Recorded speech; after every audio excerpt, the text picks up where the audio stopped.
Okay, well, I will just start off and thank everybody for coming to our first December Grand Rounds, and delighted to have our virtual speaker today, who will be introduced by Dr. Jim Sossman.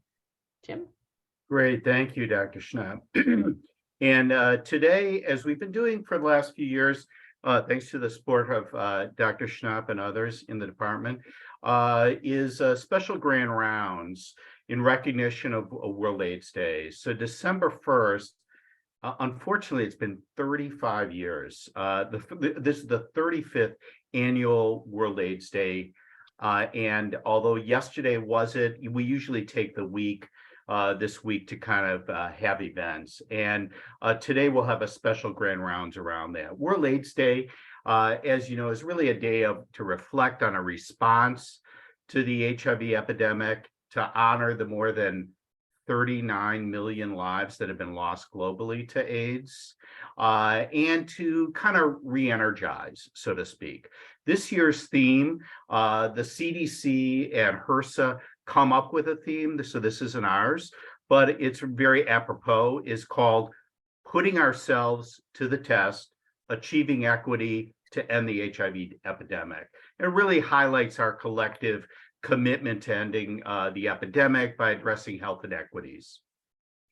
And as we've witnessed in this last few years, incredibly dishearteningly, the deadly mix of racism, classism, sexism, and with HIV, homophobia, transphobia, and stigmas have really, we know, create significant barriers to testing, prevention, and treatment of all kinds, especially around HIV.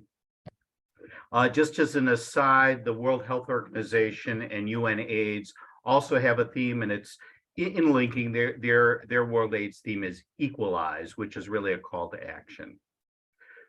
With that overview, I want to now introduce our speaker, and I'm really happy and honored to introduce today's speaker, Dr. Daryl Wheeler, who's presently president at the State University of New York at New Paltz.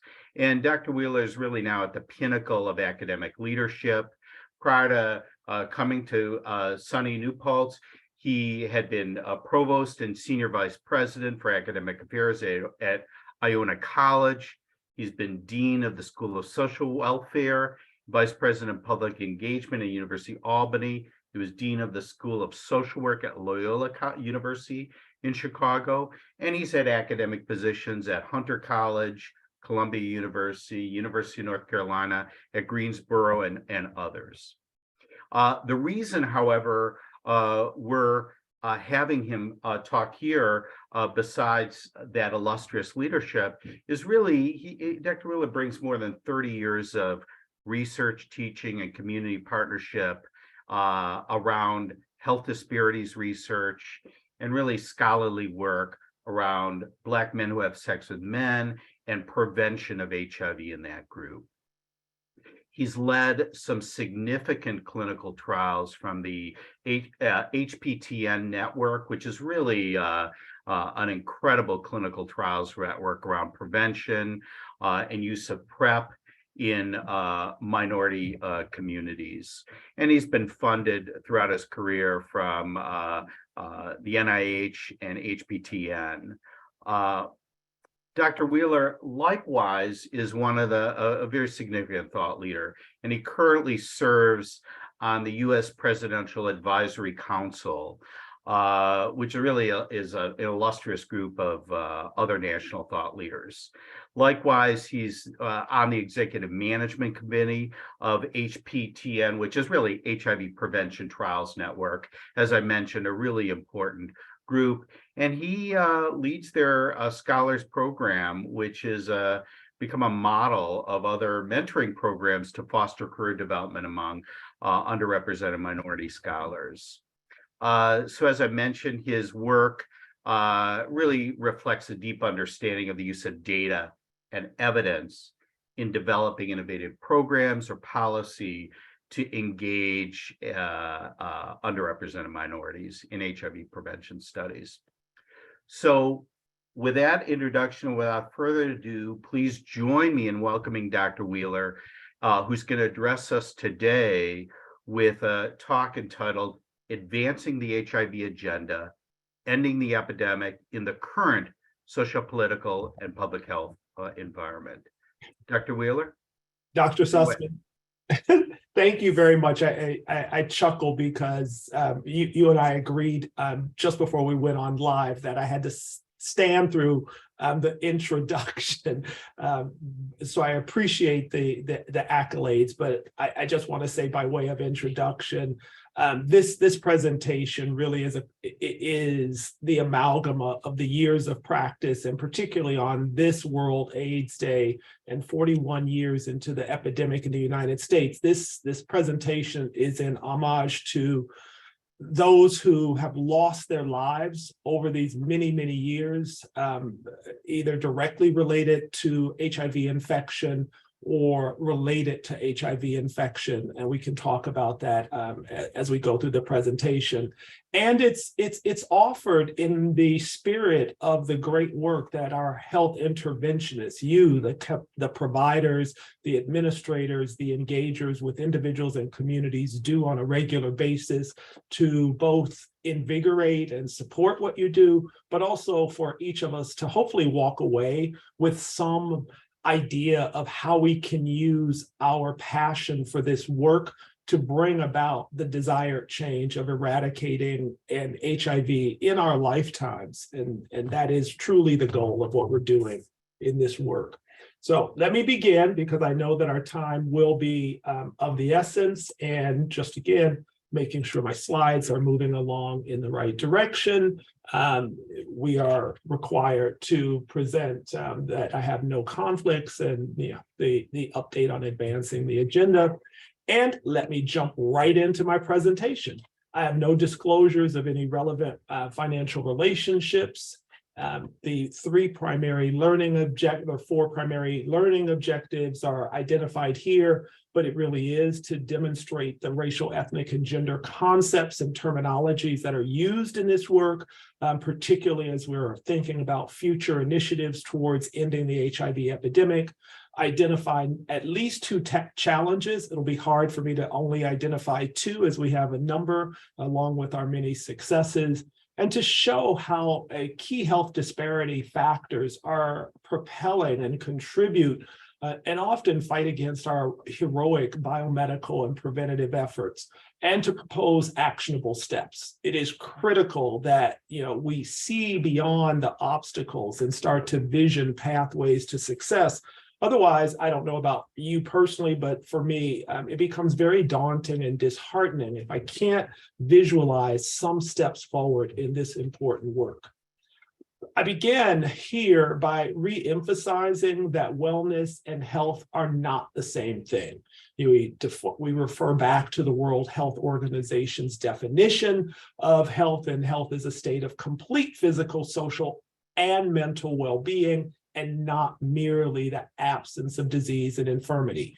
Again, I know I'm talking to a well-versed audience in this regard, but it is important to emphasize this point, that it is a very, very broad topic when we're talking about health.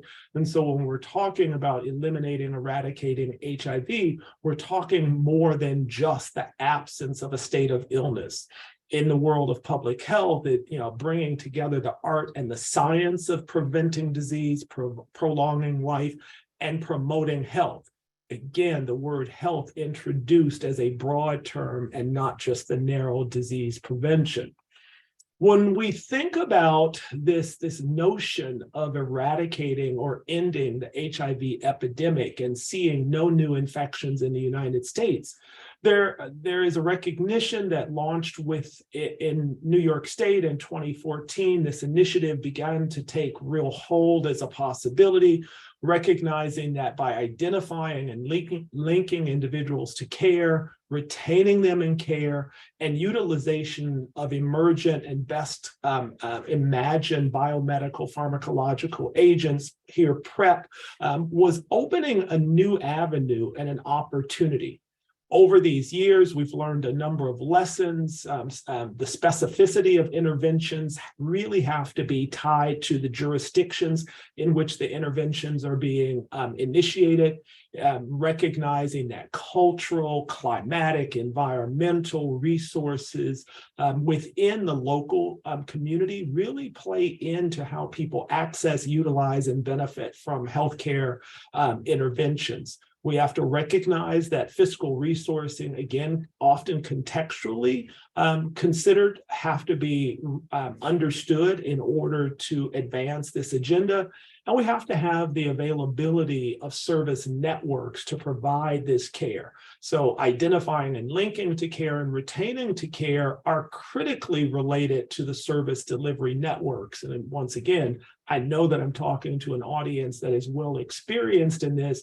And so it both celebrates what we do, but it also challenges us because the relationship between our financial resourcing and capacity of network services are so intimately connected to variables that are often daunting and well beyond our immediate daily capacity in terms of resolving the big picture issue. And sometimes this leads to not only frustration, but a perception that, well, it's far too complex and far too daunting for me to consider, and I'm going to keep my eye focused on the patient. And that is, in many instances, an appropriate immediate response. However, what it does is it leaves us quite vulnerable to the repetition of the insurmountable challenges that we face, you face in clinical patient care delivery, but also that our patients and communities face on a daily basis in terms of navigating this. So as we get to what are actionable steps, we'll talk more about macro policy activities and also how we can contribute to those even from our clinical relationship with patients and local communities. Now, just for the sake of re-emphasizing important attributes and the benefit of HIV preventative care and how we see ourselves moving forward in terms of ending the HIV epidemic, we recognize that, you know, we have a broad base of recognizing and engaging and diagnosing individuals. But what happens is we start to see a decline from, you know, we believe that we're capturing 86% of those who are actually infected through diagnosis, but we're linking 80% to care, and that's only initial linkage.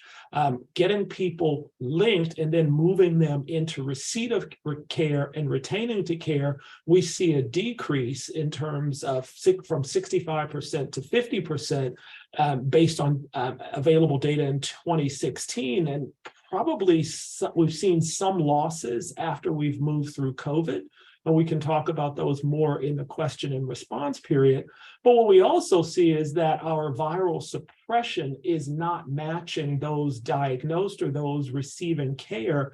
And if we were to parse this more and look at subpopulations or look at populations geographically or by key demographics, we see a significant amount of variance in the rates of viral suppression. And it will come as little surprise to this audience that multiply oppressed and marginalized groups are transgender community, communities who live in economic distress and social isolation, historically marginalized racial and ethnic groups have disparately low rates of viral suppression compared to white gay men and white women in the United States.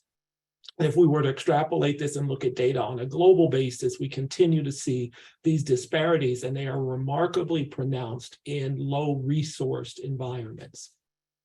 However, and recognizing that ending the epidemic will be a heavy lift, there are noble interventions out there, but they are encountering significant barriers to achieving these objectives.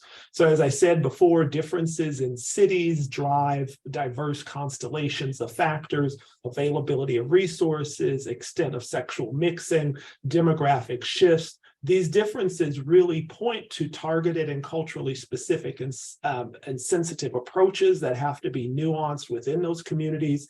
specific changes to targeted services. For example, I know in my work, when I look at Black and Hispanic MSM populations, continuously addressing sociostructural forces, and that point should probably be bolded.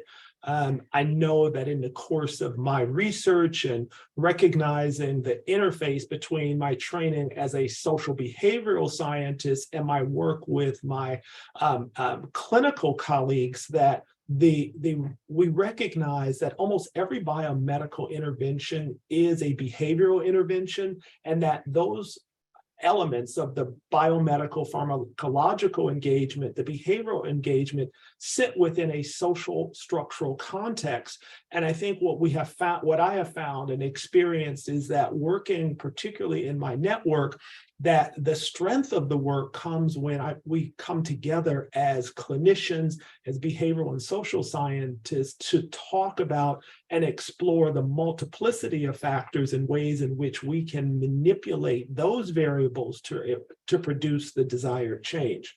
And it has to be explicit attention to the constraints in healthcare. In the United States, once again, this is no surprise to our audience today, but in the absence of a universal healthcare system, even with Obamacare, we still, as a country, lack the ability to have a national healthcare status agenda. And in that absence, states and local health departments have a great deal of diversity in their ability to meet the needs of communities and to thereby produce the desired healthcare outcomes. But the goals of ending the epidemic in the current political environment are actually those that existed long before COVID-19. We saw increasing polarization, increasing and active attempts to marginalize segments of the population, real consequences on access and resources associated with political realities, and historical entrenchment of healthcare as an active political battlefield.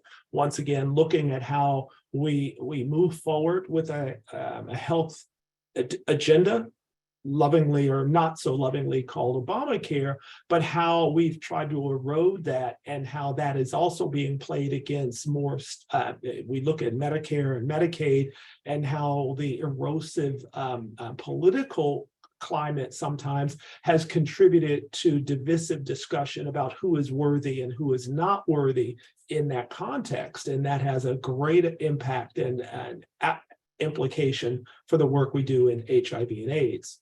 So our challenges in ending the epidemic, and we draw back on the data that I showed a few slides earlier, moving people from diagnosis to engagement to actual service delivery in the care continuum or cascade. We know that there are environmental factors, and we know that there are staffing factors. In our healthcare environment, the people who provide the daily service are not just providing HIV care, there's a whole array of services that you're providing. And there are elements of real fatigue amongst the cadre of providers and the systems, and there's a great deal of stress within those systems.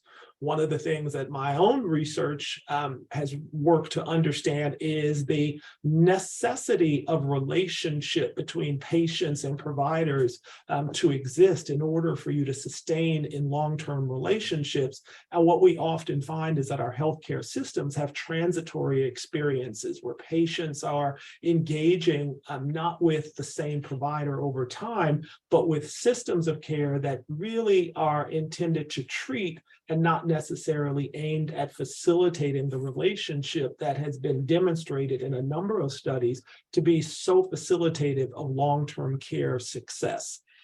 We identify populations based on demographics, and we sometimes consider groups as difficult to reach, and that characterization has often led to a dismissiveness of deeper engagement with the populations and deference to populations that leverage their own agency to access and utilize services.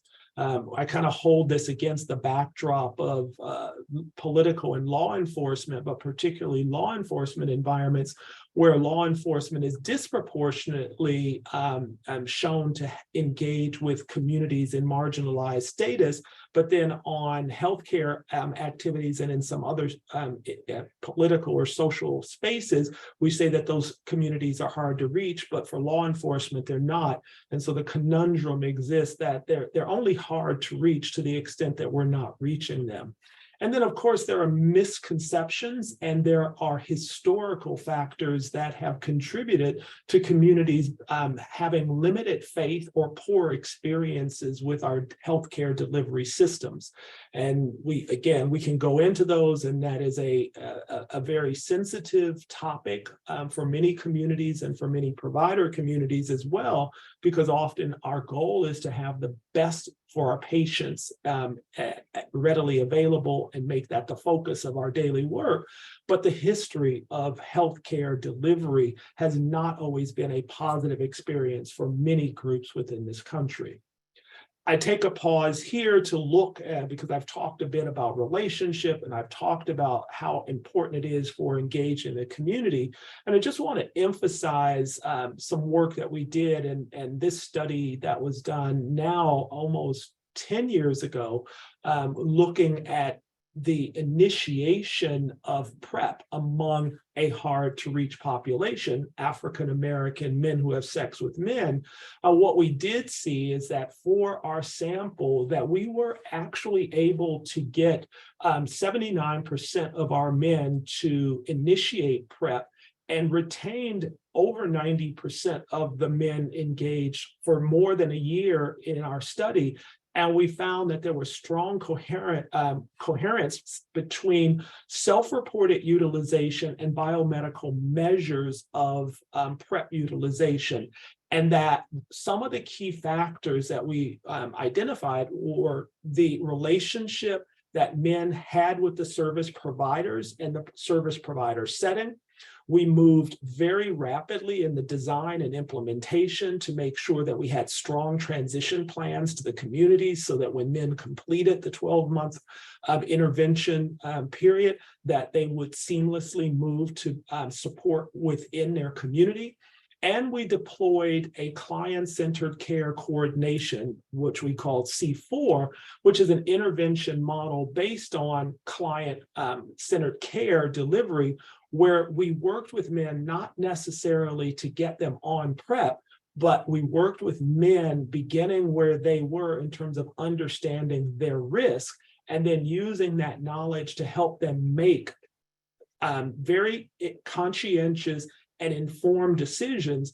And it also recognized and engaged men who were in iterative relationships with PrEP, meaning that they might want it for a period and then not want to take it.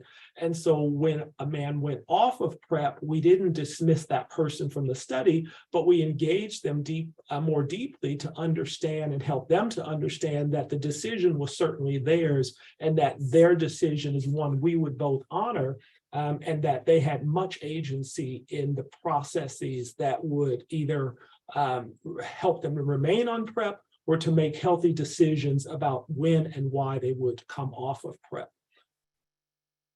Translating that kind of work into active knowledge. And so now we start to move into discussions about what do we do, recognizing that physical and psychological safety were really critical for men. That the basic Maslowian principles apply, that individuals who don't feel safe, who don't feel psychologically connected or safe, will have very, very difficult times engaging with our healthcare systems. We talk about the sense of belonging and esteem in the process, and that belonging, and this really does relate to our context, that beyond just engagement, how much are we helping our communities, our individuals feel that they belong in the relationship with me as a provider, you as a provider, with our healthcare systems?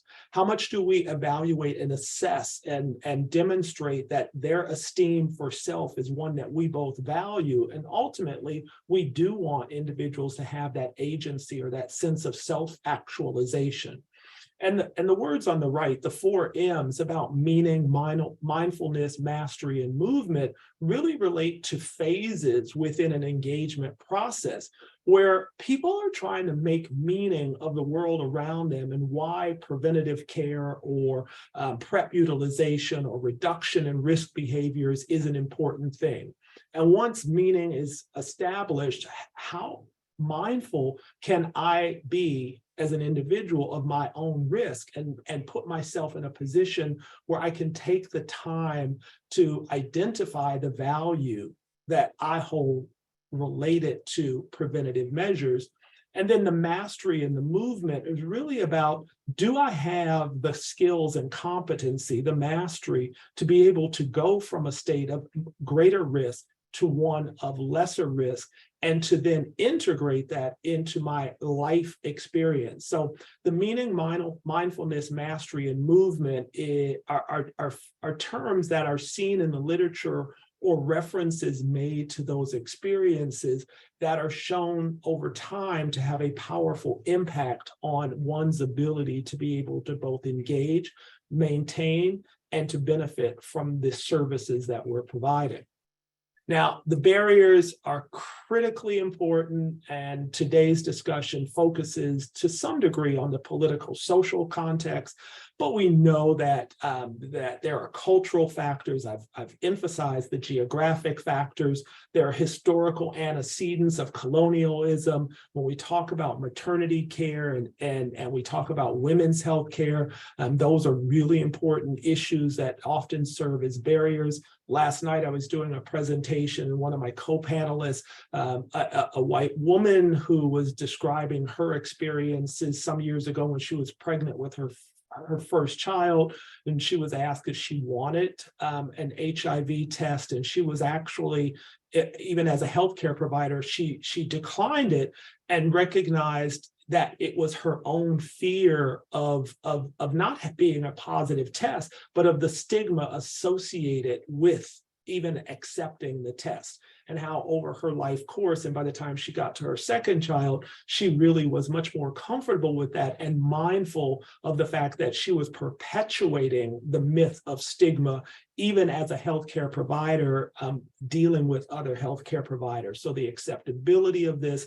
the relationship between maternal care and eradicating HIV are things that constantly come to mind and play out over the individual's life course. And I think as interventionists, as medical engagers, you have very important roles to play in helping individuals and ultimately in communities to be able to assess this and to make important decisions.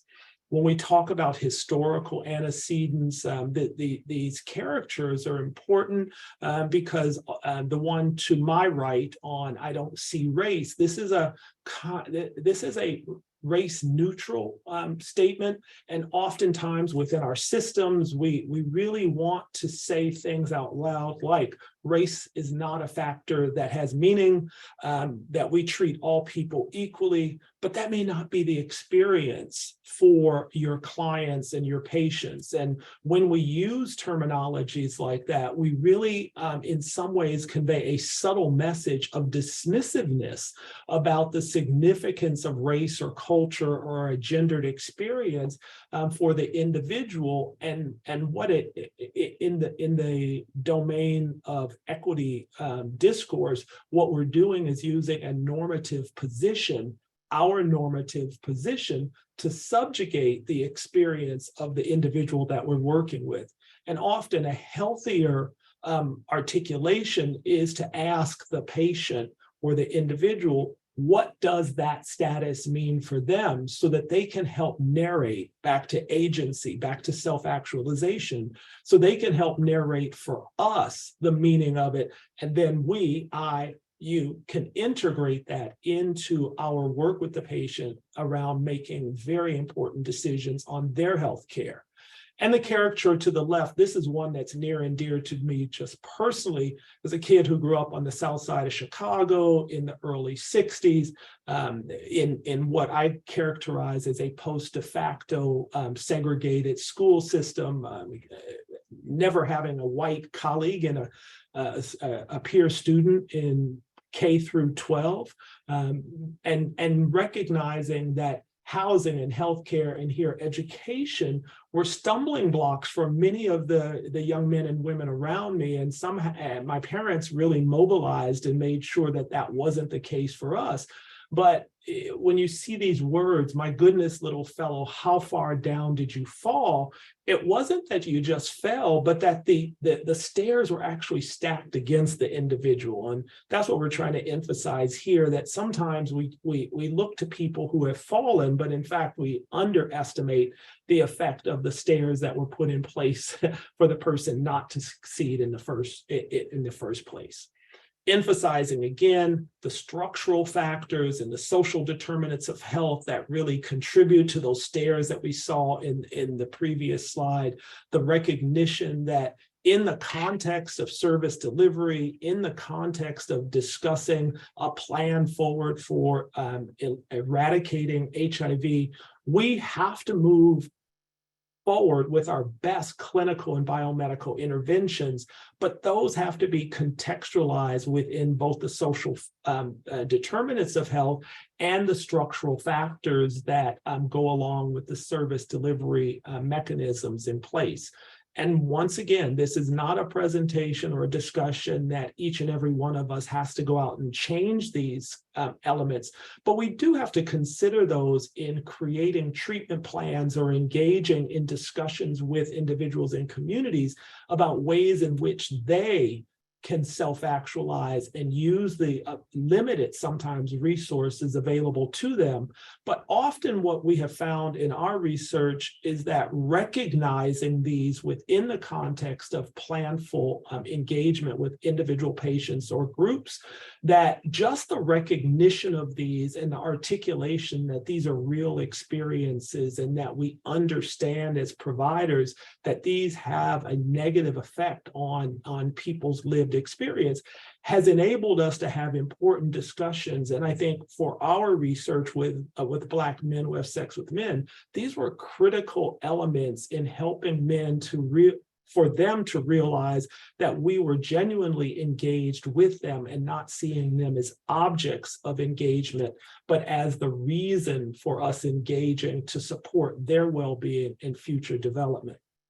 When we talk about ending the HIV epidemic, and we talk about particularly for migrating and immigrating populations, and for those who are second and third generation individuals whose parents came here or grandparents came here as part of an American dream, for many of those patients, that dream it isn't as stable as they were told it would be.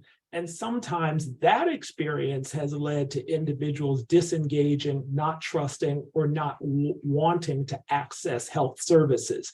I know a few years ago, there was a big discussion about whether or not immigration would engage with healthcare systems. And if you were to present yourself for healthcare, would that result in you being deported or being engaged by immigration officials, which had a very deleterious effect on people wanting to engage in care and services, and especially care and services for something you're trying to prevent, something you don't even have.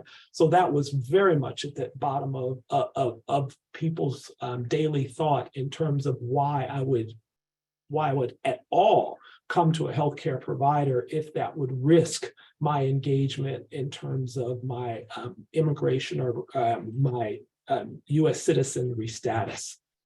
Health and social disparities and inequalities are things that we have known about in this country for so many years, and we've watched how these factors lead to, contribute to, related with chronic illness, shorter lifespans, higher levels of disparity. So again, emphasizing that these are known experiences that predate HIV actually, but are exacerbated with communities that live in in high concentrations of contact with the multiple factors that layer together to create the context and the lived experience that has been shown to promulgate these kinds of chronic illnesses and shorter lifespans.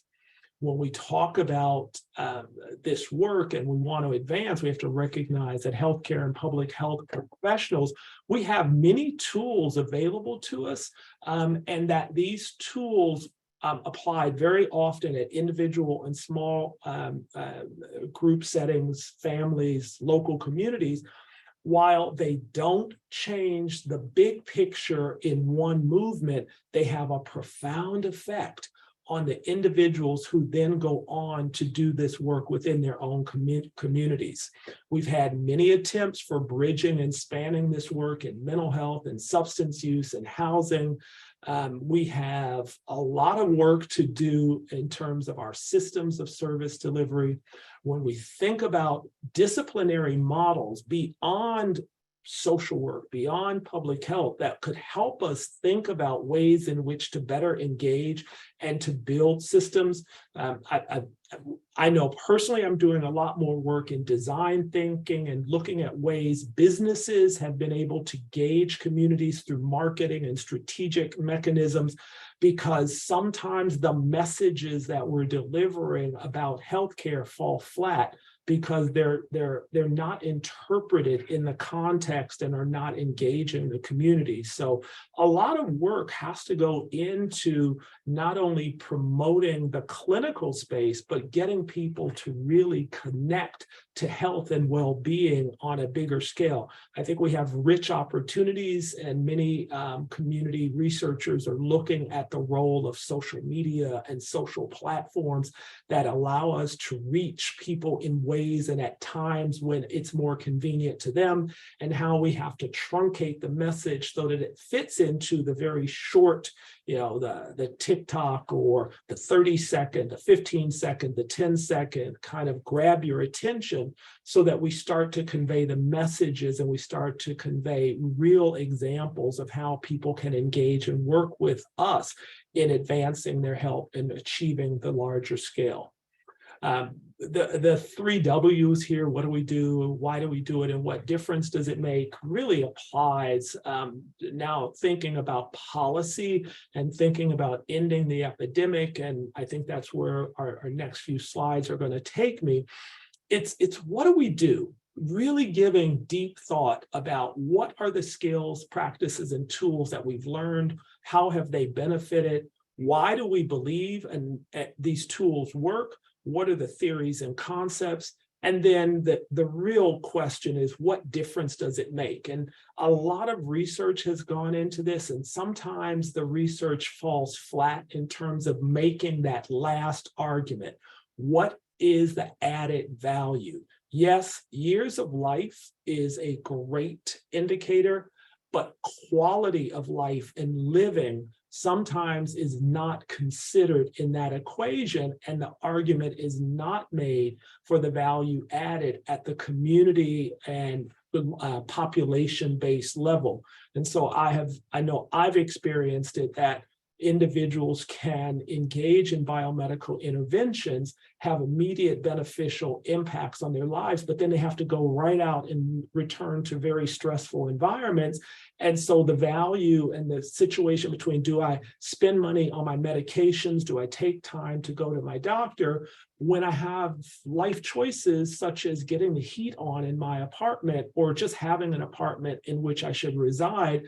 And what falls to the side are the biomedical activities. Even though they're individually beneficial, they're not articulated in a way that helps the client or the community to really leverage the benefit of those interventions. And we can talk more about that in our questions and answers.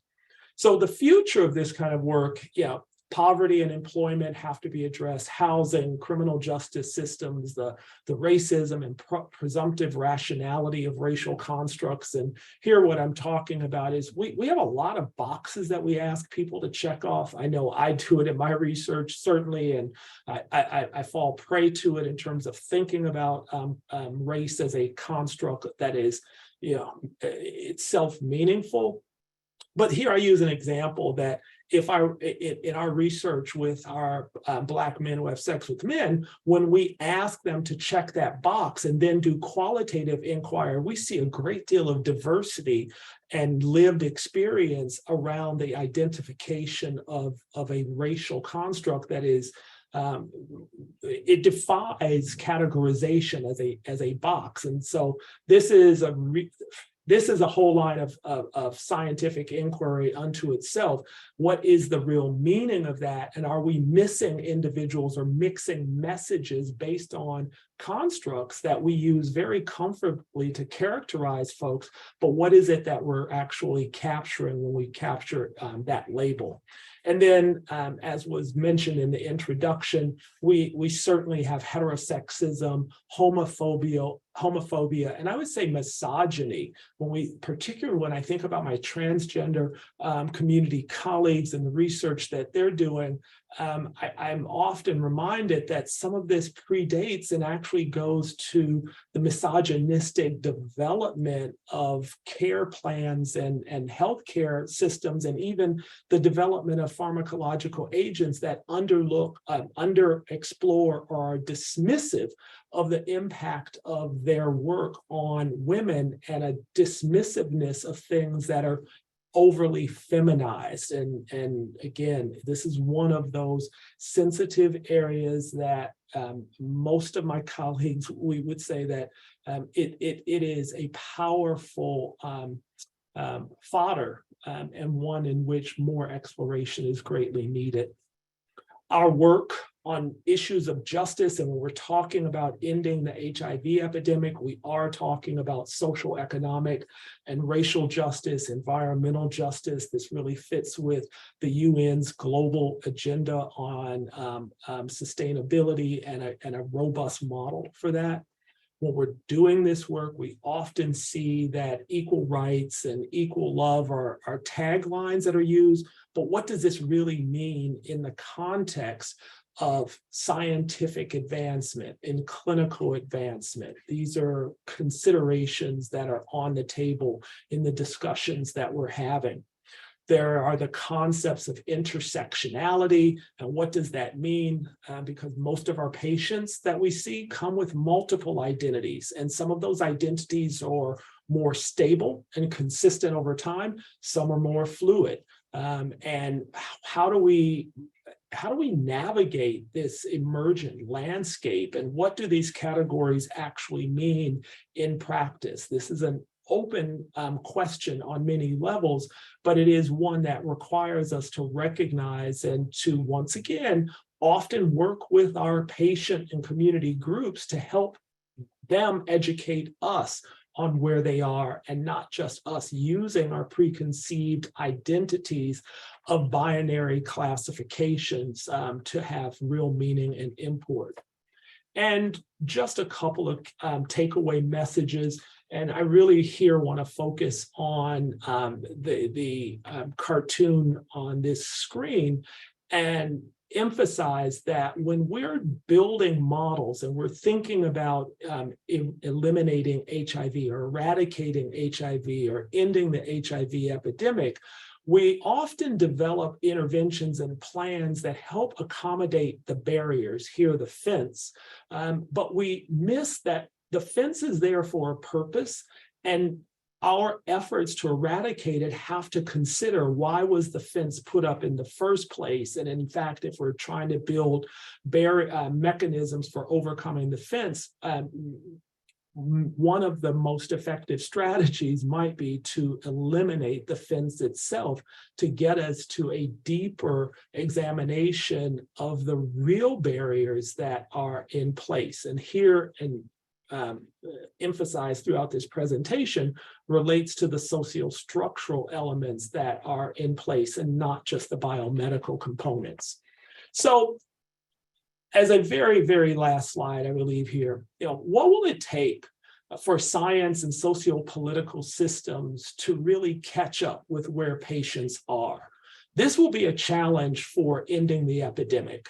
the strengths and the resources that we have to play the really great work that's being done on the formulation of PrEP and for care and treatment, the injectables, the slow release mechanisms. These are game changers. The multi-compounds that are emergent in terms of additive for not only HIV prevention, but looking for other STI prevention. These are going to be game changers, but they're only going to be game changers to the extent that people access and use them. And if people even want them, who will finance them in a world in which we're really commodifying the lived experience of human bodies? What are the appropriate roles for the work that we're doing as individuals and collectives? And then how do we leverage our core strengths to narrate and tell the story of why this is beneficial and how these lessons can not only be applied to HIV prevention, but to better healthcare and well-being overall? So there I'm going to stop. I see that we do have some chat, and I saw something pop up as a question, but I thank you for your time. And I do hope that there was something in the presentation that gave you nurturance or encouragement for the work you're doing. I know it talked a great deal about many of the barriers, but in this work and thinking about ending the HIV epidemic, I believe we are at a point in this process where we have to consider not just the biomedical, but also the contextual factors that will be hindrances that have to be addressed if we want to achieve this goal. So once again, I thank you, and I look forward to discussion post-presentation. Great. Thank you so much. Yep. Thank you so much. Maybe we can stop sharing for a few minutes. Great. And I will start off with, I actually have two questions. One is the other epidemic that is impacting people living with HIV is the smoking epidemic, which disproportionately affects people living with HIV, and including the use of menthol in cigarettes that are targeting Black populations. How do we, we need to address both epidemics in order to be successful. Thoughts on that? That it coming from a pulmonologist, right? Pulmonary doc, yeah. We have so many smoking cessation programs that have been used and failed, but I think one of the things you're alluding to is there is an active engagement to sell cigarettes to certain populations. And so that is not a biomedical intervention, that is an economic, social intervention, right? What are the penalties that could be waged for industries that are promoting consumption of a carcinogen within certain populations? That's one. I'm not convinced I have an answer for that in this climate. Yeah, well, there is interestingly, the proposal from the FDA to ban menthol is being played out now. There is some pushback from some of the Black communities on this, which is it's a fascinating discourse currently. Thoughts on how to overcome some of those concerns about racism with the ban? So let's talk about it at the local community level. Are we actually addressing the issue of racism in our dialogue? When we talk about the historical experiences, once we tell people we're going to ban something, you're taking control of something away from people. Right. And it just reinforces the model that you're trying to control and dictate my life. I mean, we saw something quite similar trying to get people to take the COVID vaccine, right? You're not going to inject something into me that you're demanding of me. And the same happens when we try to take something away from people. And I think we have to have a healthier discussion about the fact that you're absolutely right. This would require you giving something up, but let's talk about the negative consequences of it and what we can do. I mean, to me, it fits into that dialogue we're talking about. It's not just about anchoring people to something they don't want, but what is a life well lived? If I give up cigarettes, what are you going to replace it with? Am I going to get a job? Am I going to have a house over my head? Yeah. Well, cigarettes and engaging that, that's something me and my boys do when we hang out. That's something that is, something I can control. And I think as health interventionists, we have to recognize that we actually are imposing in people's lives. We are interfering in something they're doing on a daily basis, and own that. And let them help us to develop the best message for why that is beneficial. Thank you. And then I guess for the smoking cessation, it is a gap. We do not have studies that have looked at best methods for smoking cessation in people living with HIV. So we just don't even have that information. Yeah. Yeah. And probably a reason we don't have it. So a couple of questions. How is the effort to end HIV? Helping the field shift to a community-based approach to get past this concept of the hard to reach social groups? And do we have sufficient resources to do this successfully? I'm gonna guess the answer for the second one. Yeah, okay, right. You and I laughed at the same time. You know what? We do have sufficient resources. We don't channel those resources to this issue. That we don't have a society in which we don't have enough money to do it. We don't have the will to reallocate resources into those places. I think that, to me, is the real statement. I think that HIV has really taught us some important lessons. So you do have mandated, for example, Ryan White planning councils are mandated to have community engagement for the allocation. And so there are real discussions that occur between providers and community around allocation of resources. And I think if we were to look at city and state planning models, they actually have elements in those models that we could scale up to help us better do this work. They really do. Great. So a focus on, or really appreciate your advice on to focus on the story as we try to engage patients. Do you have any success stories or examples that you'd like to share? Well, if I think about the work that we did in the 073 study, yes, having the narrative,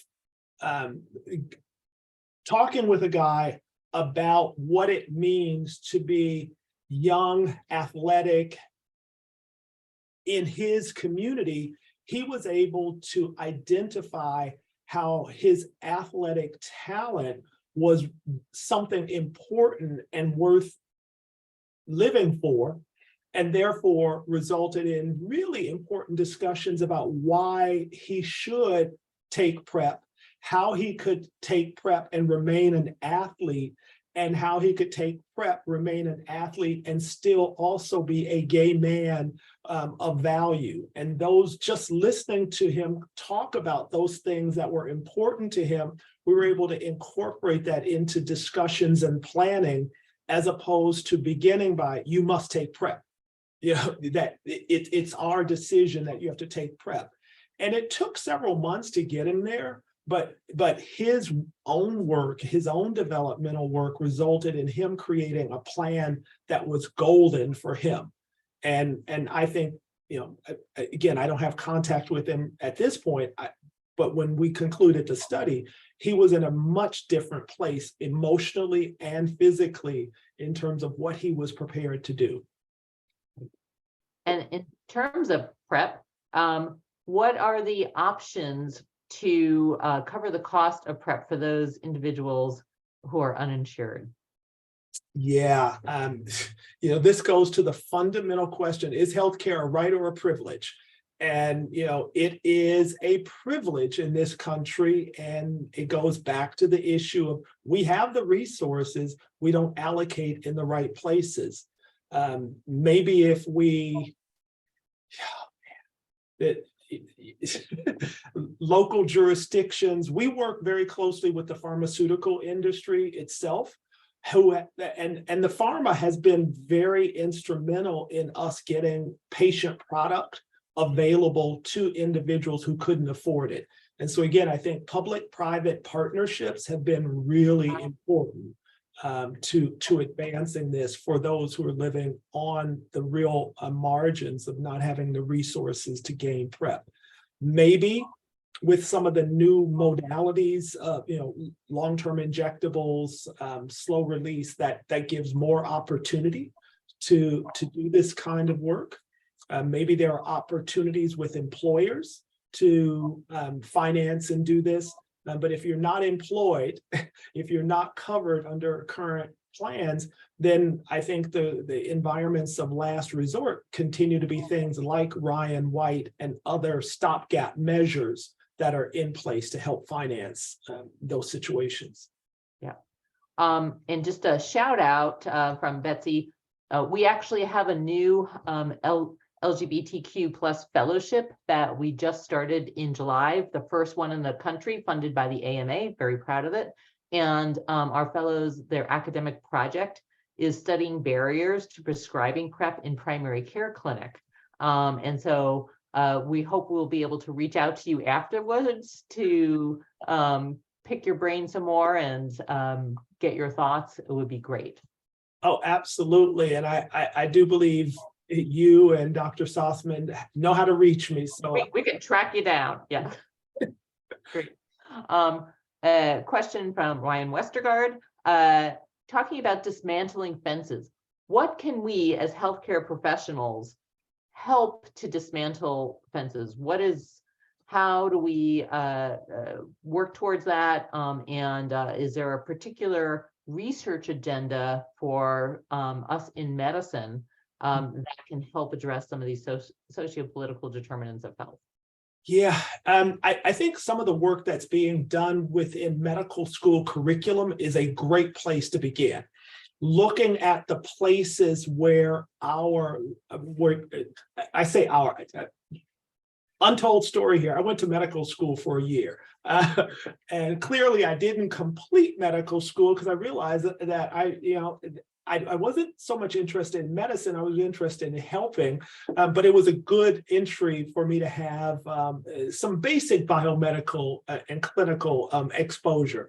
But the curriculum, I think, is a great place to examine what we're doing. And then when you're getting internists and residents on the floor, having these discussions is a great place to engage people in understanding how some of the barriers that they're facing are imposed structural barriers, and having dialogues like, on your unit, what are some of the things that are impediments, and why do they exist the way they exist? Why do we set up a room, or why do we set up things within our own practice? Why do you have to answer a 40-page survey before I see you? What are the barriers and fences we put in, because now somebody's got to sit through that? There are small and little things, but I think curriculum, onboarding processes, regular engagement points are just day-to-day ways in which we start to do this work. And then today's World AIDS Day, and AIDS is a global pandemic. We're not going to eliminate HIV until we eliminate it globally. So how do we take the work that we're doing in the US and expand it? That's an intriguing question. I co-lead, as you heard, the Scholars Program, and we're in our 13th year, and about our 5th and 6th year, we went international. And what we did, we don't replicate the Fogarty Fellowship, but we have a network component where we're engaging from Asia, Africa, Eastern Europe. And what I'm coming to realize is it's just the opposite of what that question said. It's not so much of how we transfer what we're doing in the US to the global. I have seen better examples of community intervention at the global level. And this goes to your earlier question about resource, we should be looking at what's going on in some of the under-resourced countries to see what we can import back here for dissemination. I think we have some of the best biomedical development, but once the compound or the thing is created, they have better dissemination mechanisms offshore. That's a great point. So thank you for bringing that up. Jim, any? We're at time, but I just wanted to, thank you, Dr. Wheeler. And also, having come through medical science and starting in molecular biology and then cellular immunology, I came to social science later in my career. And I'm just so, it hits me viscerally, the narrative. And I think even though we can write it off as, other medical scientists as an N of one, it's just so viscerally strong. Just the example, I think Dr. Schnapp said about smoking in the African-American community, and Daryl, how you had, framed it in a different perspective, like, oh, I never thought about that. This should be a no-brainer intervention. And then, oh, there's more subtlety. This is part of the community. But I just wanted to say thank you again for your really thought-provoking discussion. Thank you. Thank you as well. And we are at time. I appreciate all of the really intriguing thoughts and look forward hopefully to maybe some collaborations and to move this field forward. Indeed, and continued success with the work that you're doing within your medical structure. I do track over what you do there in Wisconsin. Great. All right. Thank you. Thank you, everyone. Have a great day. Bye.